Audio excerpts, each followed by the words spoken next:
tous, la période des essais et des différentes détections a déjà commencé. Et dans cette vidéo, je vais vous donner 5 étapes essentielles pour mieux les aborder et encore mieux les réussir. A tout de suite.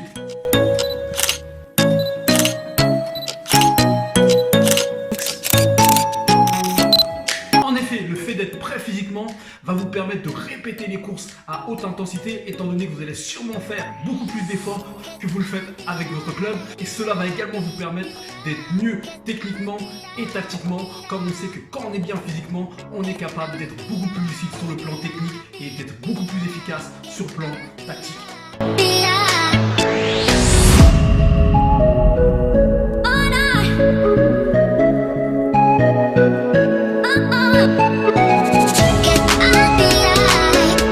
Malheureusement, c'est la plus grosse erreur que les joueurs font. Ils savent qu'ils ont un essai dans 1 ou 2 semaines et ils commencent seulement à se préparer. À cette période, je reçois énormément de mails de joueurs qui me disent « Coach, j'ai un essai dans 1 semaine, dans 2 semaines. Est-ce que tu peux faire quelque chose pour moi? Est-ce qu'on peut faire quelques séances ensemble ?» Et moi, à ce genre de questions, je réponds toujours la même chose. Bien que je sois un Africain, je ne suis pas un marabout. C'est-à-dire dans le sens où si vous n'avez pas travaillé avant pour préparer ces essais, en 1 semaine ou en 2 semaines, je ne pourrai faire aucun miracle. Oui, on pourra travailler sur certains points, mais ce n'est pas dit que cela vous permette de réussir vos essais. Et donc un conseil que je peux vous donner, généralement les joueurs qui réussissent leurs tests, leurs essais, ce sont des joueurs qui sont préparés tout au long de l'année et régulièrement. Soyez prêts techniquement et tactiquement. Les joueurs ont souvent tendance à négliger ce côté tactique, mais beaucoup de recruteurs, lors des tests, regardent vos aptitudes tactiques. Soyez également, entre guillemets, affûtés techniquement. Soyez sûr que vous êtes prêt sur le plan technique, c'est-à-dire tout ce qui est passe, tout ce qui est dribble si vous êtes un joueur de dribble, tout ce qui est jeu long, tout ce qui est remise si vous êtes un attaquant dos au but, tout ce qui est relance si vous êtes un défenseur. Assurez-vous qu'à ce niveau également vous êtes prêt à vraiment impressionner sur ce plan.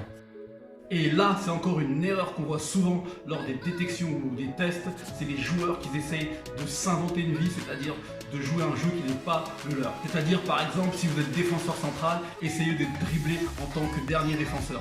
Jouez toujours votre jeu, mais en prenant des risques calculés. Jouez sur vos qualités principales, prenez des risques dans votre jeu, surtout si vous êtes un joueur évoluant dans le secteur offensif.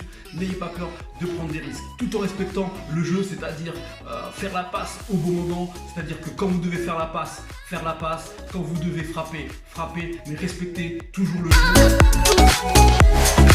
Soyez confiants. Après tout, vous avez travaillé toute l'année, vous êtes entraîné régulièrement, vous avez fait des bons matchs avec votre club, donc il n'y a aucune raison de douter. Montrez de quoi vous êtes capable, communiquez avec vos coéquipiers, parlez, échangez, discutez, montrez vraiment que vous êtes en mesure d'intégrer la structure où vous faites l'essai. Mettez-vous en avant, n'ayez pas peur de faire des erreurs, allez-y, plein de confiance. Question du jour, comment vous vous préparez pour vos essais et vos détections? Répondez ci-dessous. Voilà, c'est tout pour aujourd'hui. Je vous remercie d'avoir regardé cette vidéo. N'hésitez pas à commenter, liker, partager. Si vous avez des questions, n'hésitez pas à les poser ci-dessous. J'y répondrai de la meilleure des manières. Et je vous dis à très vite.